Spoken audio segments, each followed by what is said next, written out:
بسم الله الرحمن الرحيم. أعوذ بالله من الشيطان الرجيم. ويوم نبعث في كل أمة شهيدا عليهم من أنفسهم وجئنا بك شهيدا على هؤلاء ونزلنا عليك الكتاب تبيانا لكل شيء وهدى ورحمة وبشرى للمسلمين. عزیز طلبہ کرام،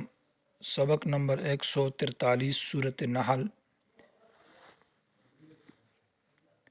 آیت نمبر 89۔ وَيَوْمَ نَبْعَثُ، اور جس دن ہم اٹھائیں گے، فی کل امت شہیدا، ہر امت کے اندر ایک داعی مبلغ، علیہم ان امتیوں کے خلاف گواہی پر، من انفسہم انہی کے نفسوں میں سے، وجینا بکا شہیدا علی ہؤلاء، اور اے پیغمبر ہم تجھے بھی ان کے اوپر گواہ لے کر پیش کریں گے۔ وَنَزَّلْنَا عَلَيْكَ الْكِتَابَ تِبْيَانًا، اور ہم نے اتارا ہے تجھ کے اوپر ایک کتاب جو ہر ضروری شے کے لیے، ہر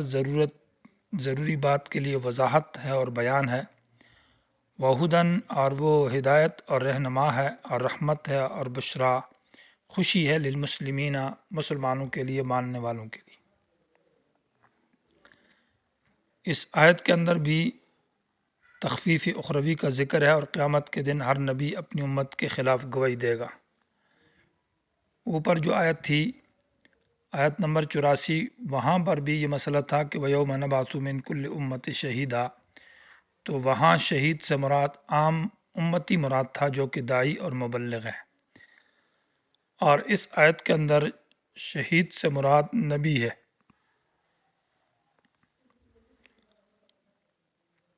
اور اس پر دلیل وجئنا بک شہیدا علی ہؤلاء، یہ جملہ جو ہے اس میں آپ صلی اللہ علیہ وسلم کی شہادت کا ذکر ہے،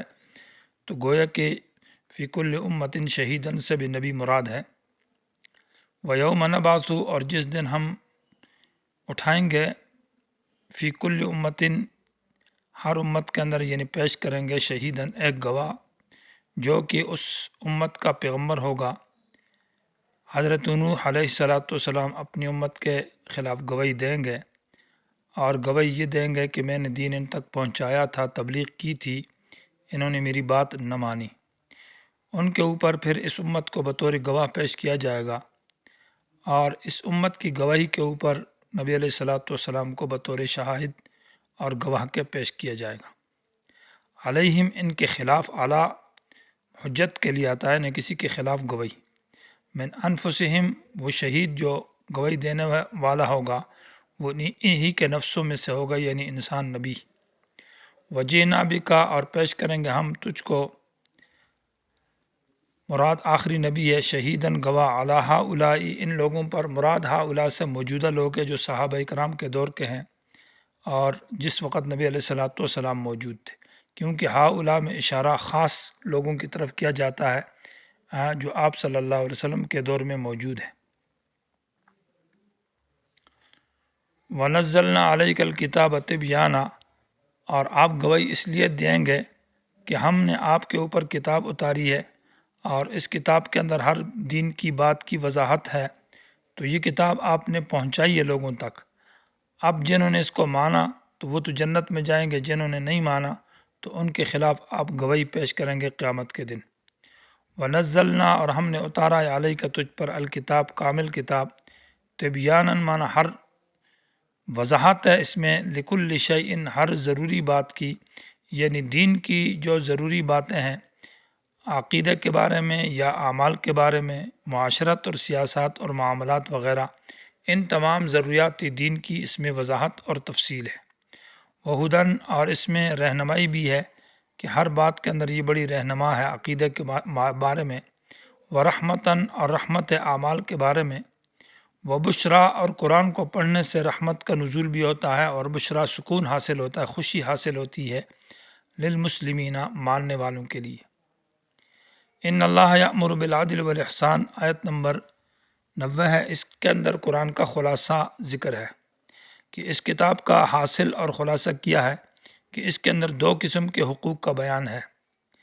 ایک حقوق اللہ جو اللہ کے حق ہے اس کا بیان بھی اس آیت کے اندر ذکر ہے، اور دوسرے حقوق العباد جو بندوں کے حق ہے ان کا بھی اس کے اندر بیان ہے۔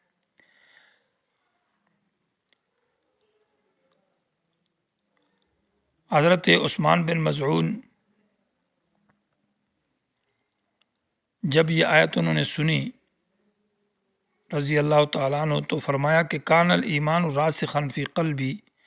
ایمان میرے دل کے اندر پکا ہو گیا اس آیت کے سننے سے، وحب النبی کاملا، اور نبی کی محبت جو ہے وہ میرے دل کے اندر کامل بیٹھ گئی، کیونکہ یہ آیت ایسی جامع آیت ہے۔ حضرت عبداللہ ابن مسعود رضی اللہ تعالیٰ عنہ فرماتے ہیں کہ اجمع آیت فی القرآن للخیر والشر، کہ قرآن کے اندر جامع ترین آیت جس کے اندر ہر قسم کی خیر اور شر کا ذکر ہے وہ یہ آیت ہے۔ تو گویا کہ یہ ایک جامع ترین آیات ہے، تمام قرآن کا خلاصہ اور نچوڑ ہے اس کے اندر، اسی وجہ سے اس کو خطبے کے اندر پڑھا جاتا ہے کہ یہ تمام مضامین پر مشتمل ہے۔ اور اس میں چونکہ دین کا خلاصہ یہ دو باتیں ہیں کہ اس میں جس کے اندر مانا حقوق اللہ، اللہ کے حق ذکر ہوں، اور حقوق العباد یعنی بندوں کے حقوق بھی ذکر ہوں، تو وہ دونوں اس کے اندر ذکر ہے۔ ان اللہ یأمر بالعدل والاحسان، یہ حقوق اللہ، اللہ کے حقوق کا ذکر ہے، اور ایتاء ذی القربی اور والبغی کا جو لفظ ہے اس کے اندر حقوق العباد کا ذکر ہے۔ پھر حقوق اللہ میں دو چیزیں ہیں، کچھ اوامر ہے جو نہیں کرنے کے ہیں، اور کچھ نواہی ہے جو نہ کرنے کے۔ تو حقوق اللہ میں اللہ کے حقوں میں جن کو کرنا ہے تو وہ عدل اور احسان کے اندر ان کا ذکر ہے، اور جن کو نہیں کرنا جس سے روکا گیا ہے تو ان کا ذکر فحشاء اور منکر کے اندر ذکر ہے کہ ان جن کو نہیں کرنا۔ اسی طرح حقوق العباد کے اندر بھی دو صورتیں ہیں، ایک وہ حقوق ہے جن کو کرنا ضروری ہے تو ایتاء ذی القربی کے اندر ان کی طرف اشارہ ہے، اور دوسرے وہ ہے جن کو نہیں کرنا تو والبغی کے اندر ان کی طرف اشارہ ہے کہ حقوق العباد میں جن کو نہ کیا جائے گا۔ تو گویا کہ ایک جامع ترین آیت یہ ہے۔ اسی طرح آیت کے اندر اور جامعیت کے اعتبار سے یہ بھی ہے کہ عدل کے اندر توحید اور عقائد کی طرف اشارہ ہے، تمام عقیدے اس کے اندر آ جائیں گے، اور لفظ احسان کے اندر طریقہ ادا کی طرف اشارہ ہے کہ طریقہ کیسا ہونا چاہیے، یعنی جو احکام عقیدے ہیں اور جو بھی اعمال ہے، جو بھی دین ہے، عدل کے اندر پورا دین آ گیا۔ لفظ عدل توحید اور دین کو کہتے ہیں، اور احسان کے اندر معنی یہ ہے کہ اس کا طریقہ ادا، اور وہ طریقہ ادا جو ہے وہ نبی علیہ الصلوۃ والسلام کی احادیث یعنی سنت کا طریقہ ہے۔ تو گویا کہ یہ اس کے اندر جامع ترین چیزیں آ گئی ہے۔ اسی طرح پھر بندوں کے اندر ایتاء ذی القربی، ان کے حقوق کی ادائیگی ہے، اور جن چیزوں سے پھر روکا گیا ہے تو وہ دو قسم کی ہے، ایک وہ چیزیں جن کو عقل برا سمجھتا ہے تو ان کی طرف اشارہ ہے فحشاء کے اندر، اور ایک وہ چیزیں ہیں کہ وہ تو بری ہے لیکن عقل ان کو برا نہیں سمجھتا، ان کا قبح، ان کی برائی وہ شریعت سے معلوم ہوتی ہے۔ مثال کے طور پر عید کے دن روزہ رکھنا ہے تو یا بدعات وغیرہ ہے تو ان کا ذکر والمنکر کے اندر ہے، رسم و رواج بدعات جو اسلام کے خلاف ہے۔ اور پھر بندوں کے دو حقوق ہے، ایک بندوں کو ادا کرنا ہے تو ایتاء ذی القربی کے اندر ذکر ہے، اور ایک بندوں کے اوپر ظلم زیادتی کرنی ہے، مظالم، تو ان مظالم کی طرف اشارہ ہے والبغی کے اندر ظلم زیادتی پر۔ تو یہ ایک جامع ترین آیت ہے جو تمام مضامین پر مشتمل ہے۔ ان اللہ، بے شک اللہ تعالیٰ، یأمر حکم کرتا ہے بالعدل، انصاف کا، انصاف سے مراد توحید ہے یا عدل سے مراد دین ہے، والاحسان، اور اللہ تعالیٰ حکم کرتا ہے احسان کا، اور احسان سے مراد ادائے فرائض ہے کہ فرائض کی ادائیگی، یا احسان سے مراد طریقہ ادا مراد ہے کہ ان احکام کو ادا کس طریقے سے کیا جائے گا، جیسے کہ حدیث جبرائیل مل احسان، تو فرمایا کہ ان تعبد اللہ کا انک تراہ، کہ تو اللہ کی عبادت کر ایسی جیسے کہ تو اللہ کو دیکھ رہا ہے۔ تو اس میں اخلاص کی طرف اور طریقہ نبی کی طرف اشارہ ہے۔ وَإِيتَاءِ ذِي الْقُرْبَى، اور قرابت والوں کے حق ادا کرنا، اس میں تمام قرابت ماں باپ سے لے کر تمام انسانیت اس میں داخل ہو گئی۔ وَيَنْهَا، اور اللہ منع کرتا ہے عن الفحشاء، ان برے کاموں سے، یعنی وہ باتیں جو ظاہری طور پر بری لگتی ہے، عقل ان کو برا سمجھتا ہے، جیسے کہ زنا ہے، بدکاری وغیرہ ہے، والمنکر اور ان چیزوں سے جو کہ بری ہے اور ان کی برائی جو ہے وہ بغیر شریعت کے معلوم نہیں ہے، شرعی دلال کے ساتھ، جن میں بدعات اور رسم رواج وغیرہ آ گئے، والبغی اور ظلم